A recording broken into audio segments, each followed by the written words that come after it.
Hey guys, अपना YouTube family 580 plus लोगों का हो चुका है। अब टाइम आ चुका है एमसीक्यू क्वेश्चन करवाने का, यानी कि ऑब्जेक्टिव टाइप क्वेश्चन करवाने का। तो जल्द से जल्द 1K कंप्लीट करिए अपना यूट्यूब परिवार को, ताकि मैं आप लोगों को जल्द से जल्द 2000 प्लस एमसीक्यू क्वेश्चन आप लोगों के लिए रखा हुआ हूँ। एकदम सेलेक्टेड क्वेश्चन है।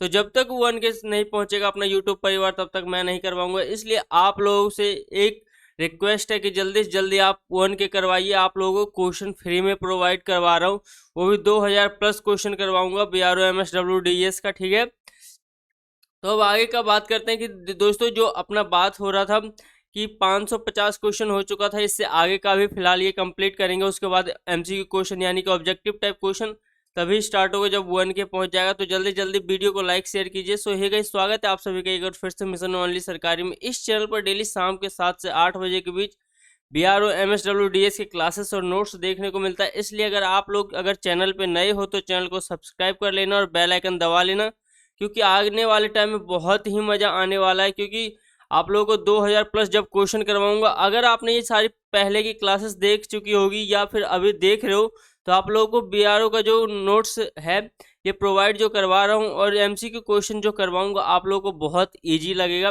ठीक है, और टेलीग्राम ग्रुप भी जरूर ज्वाइन कर लेना, और भी उसका लिंक वीडियो के डिस्क्रिप्शन में मिल जाएगा।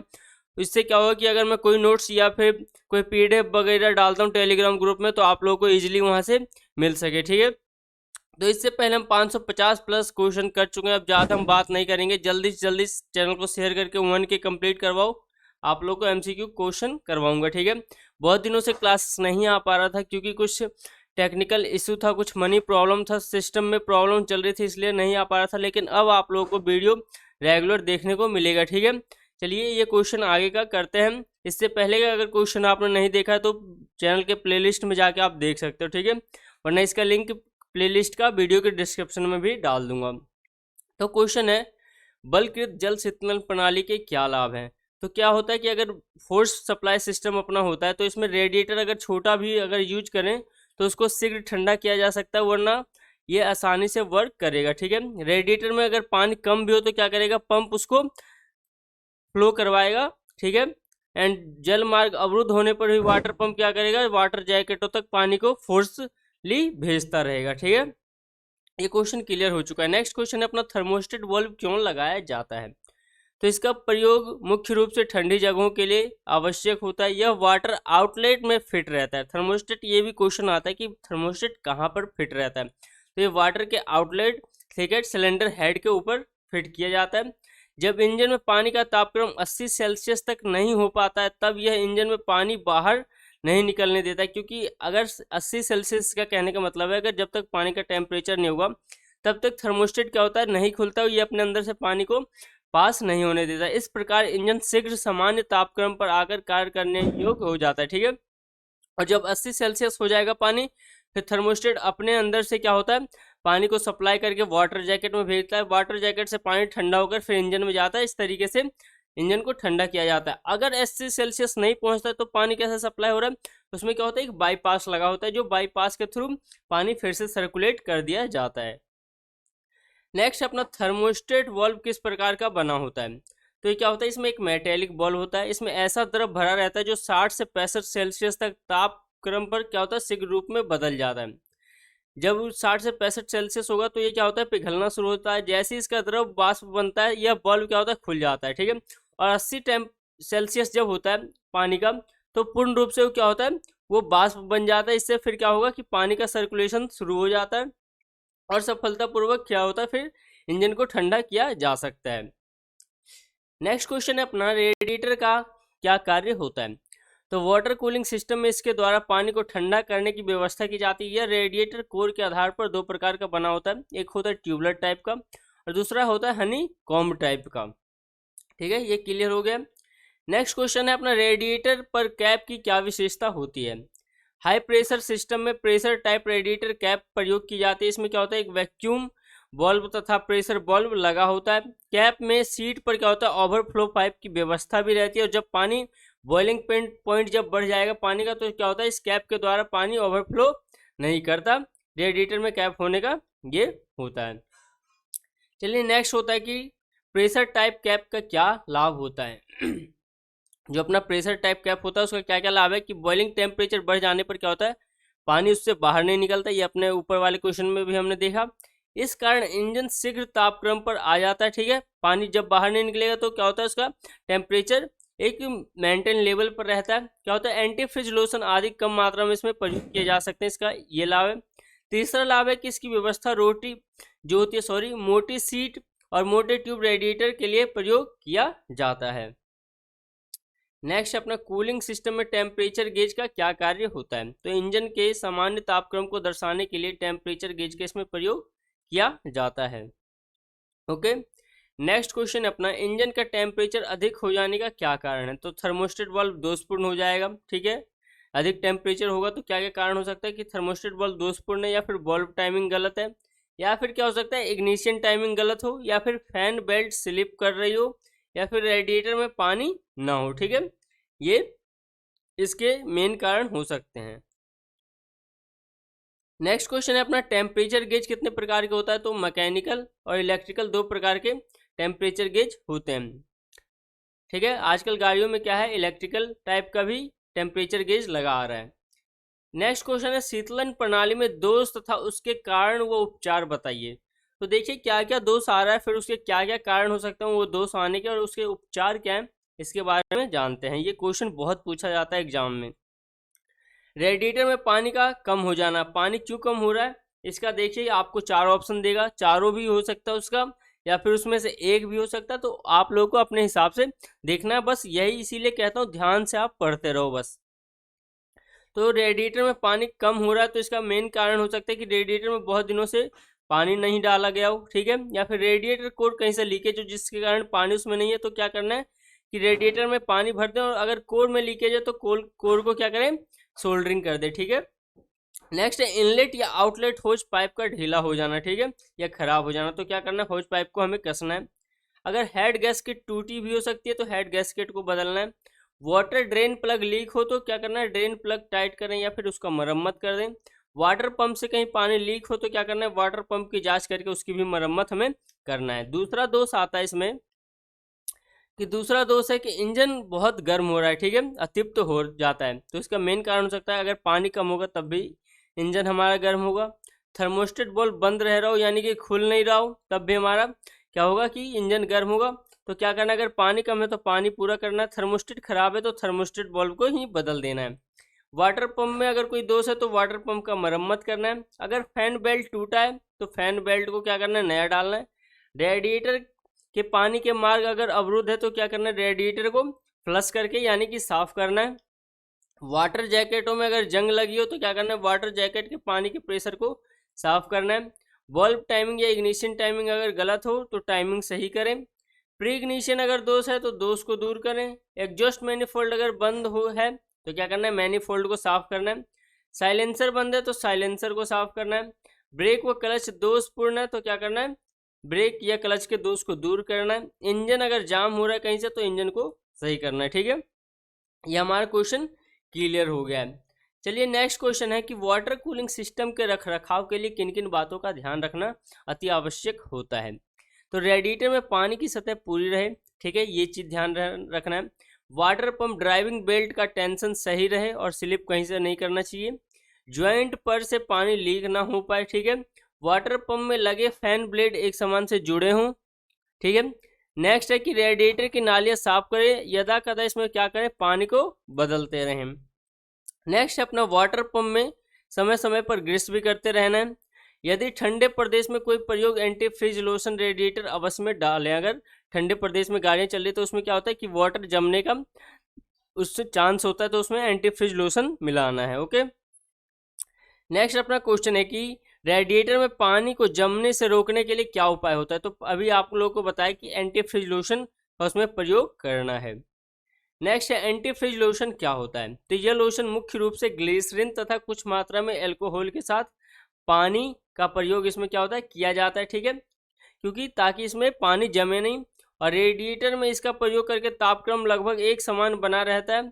और आजकल के इस प्रकार बनाए गए लोशन मारुति कारों में अधिक प्रयोग किए जा रहे हैं, ठीक है। नेक्स्ट अपना आ गया व्हील एंड टायर ट्यूब के बारे में, ठीक है। तो इसके बारे में चलिए पूरा क्लियर करते हैं।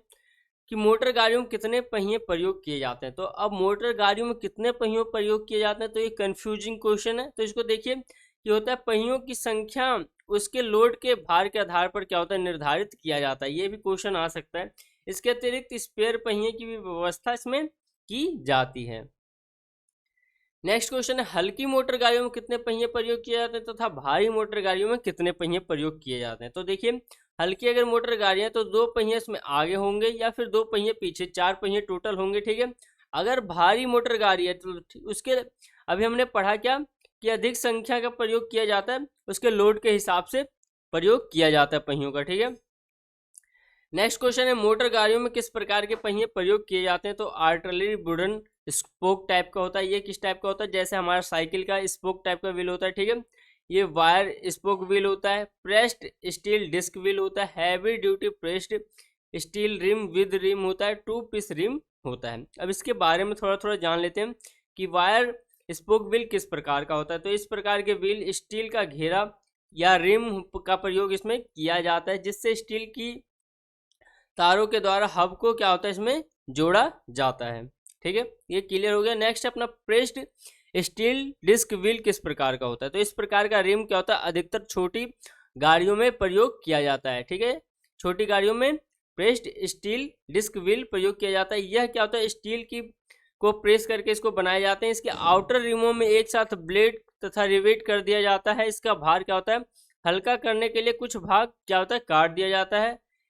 इस पर टायर खोलने के लिए टायर लीवर का भी इसको प्रयोग किया जाता है टायर को खोलने के लिए।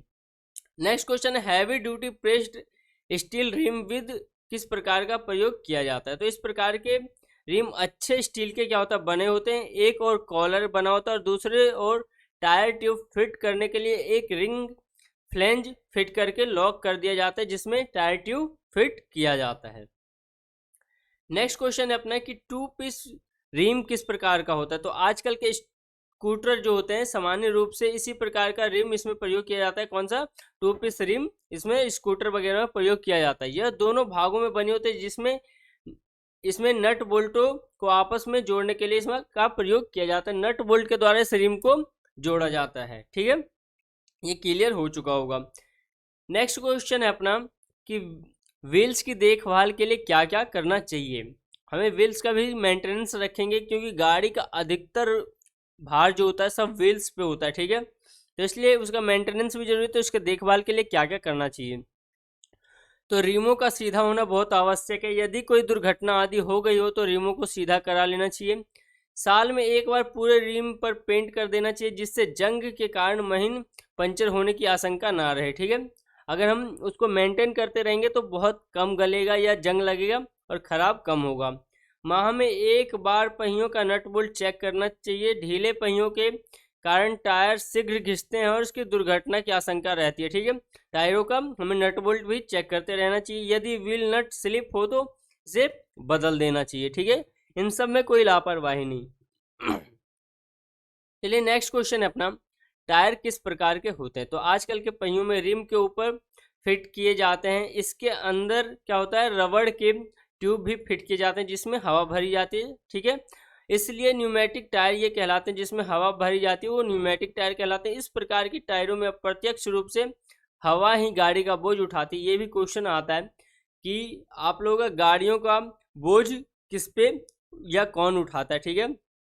तो ट्यूब में भरी हवा ऐसे रहेगा, टायर ट्यूब ऐसे या रिम ऐसे आप लोगों का ऑप्शन दिया जाएगा। तो आप में हवा वाले ऑप्शन पे क्लिक करना है, ठीक है, या फिर उसको सेलेक्ट करना है। टायरों के मुख्य कार्य क्या हैं, ये क्वेश्चन है। तो देखिए टायरों के मुख्य कार्य क्या क्या है कि मोटर गाड़ी कंपन सहन करते रहे, ठीक है। अच्छे टायर के ये सारे गुण होते हैं। गाड़ी के यथा संभव झटके से बचाते रहें। मोटर गाड़ी को चलाने के लिए रगड़ खाने वाली सतह उपलब्ध कराते रहें। ब्रेक लगने पर मोटर गाड़ी की मदद करते रहें और मोटर गाड़ी का बोझ उठाते रहें। ये टायरों के मुख्य कार्य होते हैं। चलिए नेक्स्ट क्वेश्चन है अपना टायर की बनावट किस प्रकार की होती है। तो पढ़ते हैं आजकल के टायर ट्यूब, सूत की डोरियां, रबर, लोहे, तार या नायलॉन और रेयन की डोरियों के क्या होता है बनाए जाते हैं, ठीक है। तार की गोल रिंग के साथ रबर तथा डोरियों को कई सतह के ऊपर एक चिपकाई जाती है और तार का गोल रिंग बिड कहलाती है। यह कार्य प्लाई कहलाती है। ठीक है, प्लाई की संख्या टायर के उपयोगिता पर निर्भर करती है। देखो, टायर की संख्या किसकी, इसकी उपयोगिता, कितना लोड है, कितना वजन है, ठीक है, इस हिसाब पे निर्भर करता है। टायर के पूरे घेरे में कटे डिजाइन बने होते हैं और इसे क्या कहते हैं, ट्रेड कहते हैं। टायर कंपनी और उपयोगिता के अनुसार कटे हुए डिजाइन क्या होता है, बनाती है। ठीक है, ये क्वेश्चन क्लियर हो गया। नेक्स्ट है कि टायर ट्रेड की क्या विशेषता होती है। टायरों का प्रयोग कहाँ किया जाता है, उस पर कितना भार लादना है, उसका कितनी तेज पर उसको तेज चाल पर चलाना है, इसके आधार पर टायर के ट्रेड का डिजाइन क्या होता है, चुना जाता है। ठीक है, टायर वगैरह भी बनाने के लिए बहुत चीज़ उस पर टेस्टिंग की जाती है। कितना रफ्तार है, कितना रफ्तार पे मतलब गाड़ियां चलेगी, कितना उस पर लोड डाला जा सकता है, इन सब के आधार पर टायरों का डिजाइन किया जाता है। नेक्स्ट है टायर का उपयोग कब तक करना चाहिए। तो टायरों को चलाते समय यह ध्यान रखना आवश्यक है कि घिसते घिसते ट्रेड में से धागे का डोरियां नजर न आने लगें। यदि टायर घिसे हों तो इन टायरों को रिटार्डिंग करा देनी चाहिए। ठीक है, घिस गए हो तो इसको रिटार्डिंग करवानी चाहिए। और कब तक इसको यूज किया जा सकता है, जब तक डोरियां अगर नजर आने लग जाए तो वो टायर चेंज कर देना चाहिए। नेक्स्ट क्वेश्चन है कि टायरों की नाप किस प्रकार ली जाती है। तो टायरों बनाने वाली कंपनियां टायर पर इस प्रकार नाम लिखते हैं। इसके अंतर्गत शोल्डर से शोल्डर लेते हैं, फिर चौड़ाई तथा विड्थ नापी जाती है। इसके अतिरिक्त उसकी प्लाई रेटिंग के हिसाब से लिखी जाती है। देखिए नीचे ये आप लोगों को दिखाया भी है कि यदि टायर पर 6.00 14 और 6 PR लिखा हो तो इसका मतलब क्या होता है, PR का मतलब होता है प्लाई रेटिंग। तो अगर 6 जो लिखा है कि ये होता है शोल्डर दिखाता है आपको 6 जो है। ठीक है, अगर PR लिखा है तो PR आपको प्लाई रेटिंग दिखाएगा कि कितने प्लाई की टायर है। 14 जो है वो बिड दिखाएगा। ठीक है, सबसे ज़्यादा नंबर जो होगा वो आप लोगों को हमेशा बिड दिखाता है। ठीक है, शोल्डर आप लोगों को कम दिखाएगा बिड से हमेशा। ये चीज़ आप लोगों को ध्यान रखना है कि आप लोगों को बिड जो दिखाएगा शोल्डर से हमेशा, बिड क्या होता है, शोल्डर से हमेशा ज़्यादा दिखाता है। और जिसके आगे PR लिखा हो उसका मतलब प्लाई रेटिंग होता है। नेक्स्ट क्वेश्चन है कि टायर कितने प्रकार के होते हैं। तो हाई प्रेशर टायर होता है, लो प्रेशर टायर होता है, एक्स्ट्रा लो प्रेशर या बैलून टाइप का टायर होता है। तो इसके बारे में भी जानते हैं कि हाई प्रेशर टायर कौन सा होता है और लो प्रेशर टायर और एक्स्ट्रा लो प्रेशर टायर कौन कौन से होते हैं। तो पहले हाई प्रेशर के बारे में जानते हैं। इस प्रकार का टायर भारी गाड़ियों में प्रयोग किया जाता है, हाई प्रेशर टायर। ठीक है, इससे अधिक दबाव के लिए साथ हवा भरी जाती है। इसका मुख्य लाभ यह है कि टायर का कुछ ही भाग सड़क के संपर्क में रहता है, जिसके कारण स्टीयरिंग को सरलता से क्या होता है, इसमें मोड़ा जा सकता है। हाई प्रेशर टायर आपने जान लिया। अब लो प्रेशर टायर के बारे में जानते हैं। इस प्रकार का टायर क्या होता है, लो प्रेशर टायर जो होता है हल्की गाड़ियों में प्रयोग किया जाता है, हाई प्रेशर भारी गाड़ियों में, ठीक है, यानी कि हैवी व्हीकल में, और लो प्रेशर टायर लो व्हीकल में यानी कि हल्की गाड़ियों में प्रयोग किया जाता है। इसके कम दबाव से हवा भरी जाती है। इसमें टायर का अधिक भाग सड़क के संपर्क में रहता है, इस कारण सड़क के झटके कम प्रतीत होते हैं और मोटर गाड़ी का सड़क के घर्षण से तेजी से चलाया जा सकता है। ठीक है, नेक्स्ट है अपना ट्यूबलेस टायर किस प्रकार का होता है। तो इस प्रकार के टायरों में ट्यूब का प्रयोग क्या होता है, नहीं किया जाता है। ट्यूबलेस टायर में आप भी जानते होंगे कि आजकल बाइक गाड़ियां वगैरह जो आ रही है वो ट्यूबलेस टायर भी आ रही है, तो उसमें क्या होता है, ट्यूब का प्रयोग नहीं किया जाता है। इनके अंदर मुलायम रबड़ की एक सतह लगी होती है।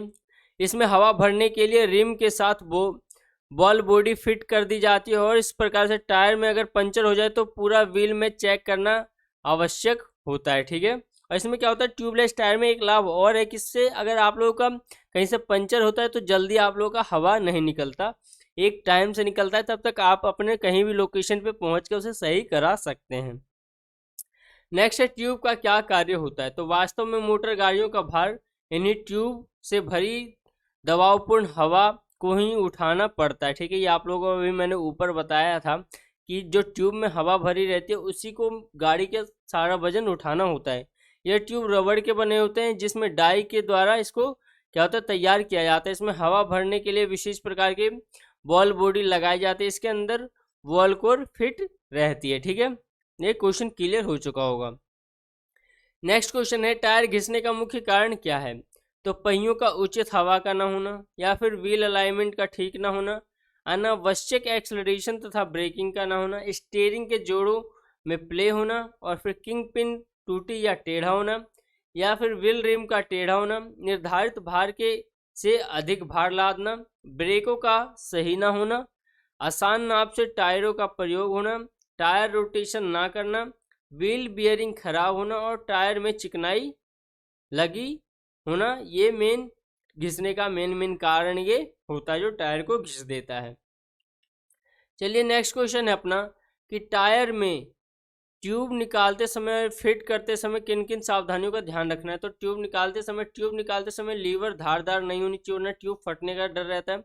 ट्यूब फिट करते समय सेल खड़ी पत्थर पाउडर का प्रयोग करना चाहिए, जिससे कि वो फिसले, कहीं हमारा खरोच उसमें ना लगे, जिससे क्या होता है छेद या लीक होने का डर रहता है।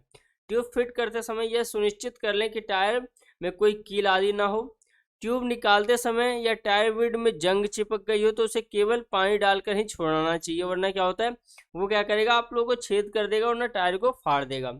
भारी गाड़ियों में टायर खोलते समय उसके रिंग को सावधानी पूर्वक खोलना चाहिए। चलिए नेक्स्ट क्वेश्चन है कि टायर ट्यूब मरम्मत के लिए क्या क्या करना चाहिए? तो टायरों में कट आदि लगने पर वल्कनाइजिंग करा देनी चाहिए। यदि टायर अधिक घिस गई हो तो इसे रिटार्डिंग करा देना चाहिए, यानी कि रीट्रेडिंग करा देनी चाहिए। यदि ट्यूब महीन पंचरों के कारण लीक कर रहा हो तो उसे बदल देना चाहिए। अंत पंचरों को जोड़कर उसे जुड़वाना चाहिए। ठीक है, इसके लिए बनाए गए हॉट पैच आते हैं जो क्या होता है पंचरों को जोड़ दिया जाता है उसके द्वारा। नेक्स्ट है अपना क्वेश्चन कि टायर रोटेशन से क्या तात्पर्य है? तो गाड़ी में व्हील अलाइनमेंट के दोषपूर्ण होने पर अन्य कारणों से यह टायर क्या होता है एक समान नहीं घिसता। इसके लिए 6000 किलोमीटर बाद टायरों का क्रॉस वाइज आपस में बदलते रहना चाहिए। सभी टायर क्या होता है एक समान इससे घिसेंगे। अगर आप एक टाइम के अनुसार टायर का रोटेशन करते रहोगे तो आपके टायर भी समान घिसेंगे और उसकी क्या होता है एज भी बढ़ जाती है। इसीलिए टायर रोटेशन इसी को कहते हैं, और करानी हमेशा एक टाइम पे फिक्स होता है, उस टाइम पे हमें कराना चाहिए। नेक्स्ट क्वेश्चन है कि टायर रोटेशन से तात्पर्य क्या है? तो गाड़ी के अलाइनमेंट को दोषपूर्ण होने पर अथवा अन्य कारणों से सभी टायर क्या होता है एक समान नहीं घिसते, कोई ज़्यादा या तो घिस जाएगा या कोई कम घिस जाएगा। इसके लिए 6000 किलोमीटर बाद टायरों का क्रॉस वाइज आपस में बदलते रहना चाहिए। इससे क्या होता है सभी टायर समान घिसेगा और इसका एज भी बढ़ जाएगा। इसे टायर रोटेशन एक टाइम पर होता रहेगा। ठीक है, ये दोनों क्वेश्चन दोस्तों सेम है। चलिए नेक्स्ट क्वेश्चन करते हैं अपना। वॉल कोर लीक कर रहा हो तो इसको कैसे पता करना है या उपाय कैसे करते हैं? कि वॉल कोर अगर थोड़ा पानी डाल लोगे तो उसमें लीक अगर रहेगा तो हवा में क्या होता है पानी का बुलबुला पानी में छोड़ेगा, तो पता चल जाता है कि वॉल कोर लीक है या नहीं है। ठीक है, आपने अगर साइकिल वगैरह का पंचर जुड़वाया हो या बाइक वगैरह का तो वहाँ भी आप लोगों का वो पानी में क्या करते हैं एक बार चेक करते हैं, अगर लीक होता है या पंचर होता है तो वहाँ से पानी का बुलबुला निकलता है। यदि गाड़ी को अधिक दिनों तक खड़ा कर रखना हो तो उसका टायर सुरक्षा के लिए क्या क्या करना चाहिए? तो ऐसे समय पे क्या करते हैं गाड़ी को जैक पर रखकर नीचे लकड़ी के गुटके आदि भार लगा देनी चाहिए। इससे क्या होता है हमारा टायर जल्दी खराब नहीं होगा। नेक्स्ट क्वेश्चन है कि टायर की चिकनाई लगे होने का क्या प्रभाव पड़ता है? तो टायर में अगर की सतह पर अगर रबड़ बनी हो और उसकी चिकनाई के कारण इसमें गलने लगती है। अगर देखते हो आप गर्मी के दिनों में रबड़ क्या होता है पिघलने लगता है या आपस में चिपकने लगता है। ठीक है, तो ये चिकनाई होने के कारण क्या होगा कि आपस में चिपक जाएगा और ख़राब हो जाता है। ये क्वेश्चन सारे दोस्तों बहुत इंपॉर्टेंट है। बहुत दिनों से बच्चों का कमेंट भी आ रहा था सर अपना क्लासेस पीछे हुआ जा रहा है, अपना क्लास पीछे हो रहा है।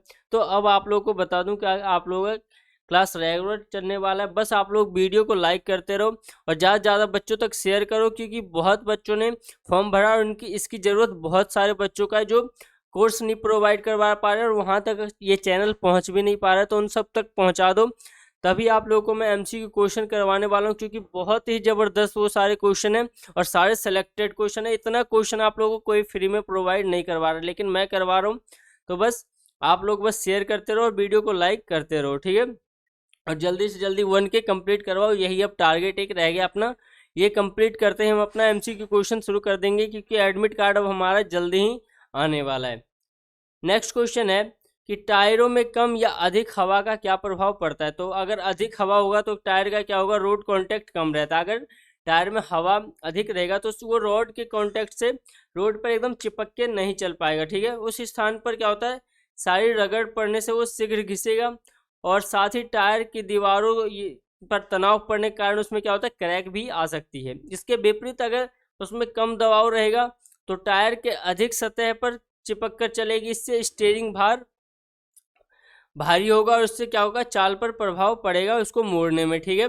और इसके अतिरिक्त टायर की साइड गोलाई क्रैक होने का भय रहता है। अगर हवा कम रहेगा तो क्या होगा, एक तो वो रोड से पूरे चिपक कर चलेगी और हमारा स्टीयरिंग भी उसमें क्या होता है, हार्ड चलता है। क्वेश्चन आप लोगों को मैं बता दूं कि इसमें 2 क्वेश्चन बनता है हमेशा जो एग्जाम में पूछा जाता है कि अगर उसमें हवा ज़्यादा भरी हुई है तो सबसे पहले कहाँ टायर खराब होता है, ठीक है। तो उसका जो टायर का दीवार होता है वहाँ पे तनाव पड़ता है, वो खराब होगा अगर ज़्यादा हवा है। अगर कम हवा है तो बीच में टायर का जल्दी खराब होता है, क्योंकि साइड साइड से हमारा क्या होता है, बिड चिपक जाता है रोड से और बीच से क्या होता है, टायर उठ जाता है, वो जल्दी क्रैक होने का डर रहता है, ठीक है। एक बार अगर वीडियो को आप दोबारा भी देखा करिए, क्योंकि इससे क्या होगा कि आप लोगों को अच्छे तरीके से हर चीज़ समझ में आ जाएगा। गाड़ी चलाते समय टायर की सुरक्षा के लिए किन किन बातों का ध्यान रखना चाहिए। लंबे सफ़र में आने के बाद उसकी हवा को थोड़ा कम कर दें, ठीक है। किन किन बातों का ध्यान रखना है, तो ये सब ध्यान रखना है कि अगर कहीं दूर से आ रहे तो उसकी हवा को कम कर दें। सफ़र के साथ टायर में ट्रेड की कंकर, व्हील, लोहे आदि टुकड़े फंस जाते हैं, इन्हें क्या करो, निकाल दो, वरना पंचर होने का डर रहता है। इसको मोड़ते समय गाड़ी की गति कुछ कम कर देनी चाहिए। गाड़ी को लगातार सड़क के किनारे पर नहीं चलाना चाहिए, क्योंकि छोटे छोटे कंकर किनारे उड़कर जमा होते रहते हैं, ठीक है। इन सभी को साफ कर देना चाहिए। तो आज हमारा टायर एंड व्हील खत्म हो चुका है। नेक्स्ट है अपना चैसिस शुरू करते हैं कि चैसिस किसे कहते हैं। तो भारी गाड़ियों के संदर्भ में मोटर गाड़ी को छोड़कर संपूर्ण गाड़ी का जो भी भाग होता है उसे चैसिस के नाम से सामान्यतः जाना जाता है। इसी के रूप में कंपनी के द्वारा इसको चेसिस का बिक्री किया जाता है। जो आप लोगों को गाड़ी वगैरह जो दिया जाता है वो अधिकतर चेसिस दिया जाता है, ठीक है। बड़ी गाड़ियां हो गई या फिर लोडिंग व्हीकल हो गया, वो उसका सिर्फ चेसिस रहता है। उसके बाद क्या होता है, उस पर चेसिस हमें ऊपर से बॉडी फिट हमें करवाना होता है, ठीक है। नेक्स्ट क्वेश्चन है कि चेसिस फ्रेम किसे कहते हैं। मोटर गाड़ियों का वह भाग जिसके साथ इंजन, ट्रांसमिशन, एक्सल, रेडिएटर आदि जोड़े जाते हैं, वो चेसिस फ्रेम हमारा कहलाता है, ठीक है। नेक्स्ट क्वेश्चन है चेसिस फ्रेम के स्टील सेक्शन कितने प्रकार के होते हैं। तो channel steel section, box steel section और ट्यूब स्टील सेक्शन होता है। चलिए नेक्स्ट क्वेश्चन है अपना, कन्वेंशनल चेसिस किस प्रकार का होता है। तो इस चेसिस में 2 साइड मेंबर लगे होते हैं जो आगे में कम चौड़े रहते हैं। इसकी आवश्यकता अनुसार कार क्रॉस मेंबरों से इसको जोड़ा जाता है। भारी वाहनों में इस प्रकार का चेसिस फ्रेम प्रयोग किया जाता है, कन्वेंशनल चेसिस, ठीक है। चलिए नेक्स्ट क्वेश्चन है कि कास्टेड चेसिस फ्रेम किस प्रकार का बना होता है। तो इसे ढलाई करके इसको क्या होता है, बनाया जाता है। पहली बात तो ये है, इसके ट्रांसमिशन सिस्टम बॉडी का फ्लोर क्या होता है, बोर्ड के साथ इसमें जोड़ा जाता है और यह रबर पैड या फाउंडेशन के साथ इसको फिट किया जाता है ताकि ज़्यादा रगड़ ना खाए। और एक रबर जो हमारे डालते हैं रबर पैड, वो एक तरीके से सस्पेंशन का काम करता है, ठीक है। कास्टेड चेसिस फ्रेम क्या दोष होता है उसमें, इसके कारणवश क्या होता है, इसको टेढ़ा होने पर सीधा करना बहुत कठिन होता है, इसीलिए ये रबर का फाउंडेशन डाला जाता है जिससे ज़्यादा झटका चेसिस पे ना पड़े। नेक्स्ट है अपना क्वेश्चन एंड लास्ट भी है कि कंबाइंड टाइप चेसिस फ्रेम किस प्रकार का होता है। तो सामान्यतः कारों में इसी प्रकार का चेसिस फ्रेम का प्रयोग किया जाता है। इसकी बॉडी फ्लोर बोर्ड मिलकर चेसिस फ्रेम का कार्य करता है। इसी प्रकार चेसिस फ्रेम के स्टील सीट को प्रेस करके आकर्षक रूप से इसको क्या होता है, बनाया जाता है। तो दोस्तों आज अपना 600 क्वेश्चन कंप्लीट हो चुका है। नेक्स्ट फिर क्लासेस में 50-50 क्वेश्चन हम डेली कर रहे थे, अब भी हम 50-50 क्वेश्चन करेंगे जिससे ज़्यादा वर्डन भी ना हो और ज़्यादा लंबा क्लासेस भी ना हो, ठीक है। इतना ही आप लोग एक बार दोबारा वीडियो देखिए, जिससे क्या हो आप लोग को अच्छे से समझ में आएगा और इस तरीके से आप अच्छे से तैयारी करते रहिए। जल्द ही एडमिट कार्ड आएगा और जल्द ही आप लोगों को MCQ क्वेश्चन और ऑब्जेक्टिव टाइप का जो क्वेश्चन वो होता है वो आप लोगों को मैं करवा दूंगा। बट अपना ये टारगेट पहले कंप्लीट आप लोगों को करवाना है, ठीक है। जितना जल्दी आप लोग करवाएंगे आप बेशक मेरे को अलग से करवाना पड़े क्लासेस, वो ऑब्जेक्टिव टाइप का वो मैं शुरू कर दूंगा जल्द से जल्द, ताकि हमें टाइम के अनुसार 2000 क्वेश्चन भी अपना कंप्लीट हो जाए। फिर आप लोगों को रिवीजन भी करवाना है, जीके पोर्शन भी आप लोगों को करवाना है, ठीक है। और जो भी अब नोटिफिकेशन वगैरह है आईटीआई से रिलेटेड या फिर जॉब से रिलेटेड, वो भी आप लोगों को इस चैनल पे देखने को मिलेगा। चलिए फिर नेक्स्ट क्लास में मिलते हैं, धन्यवाद।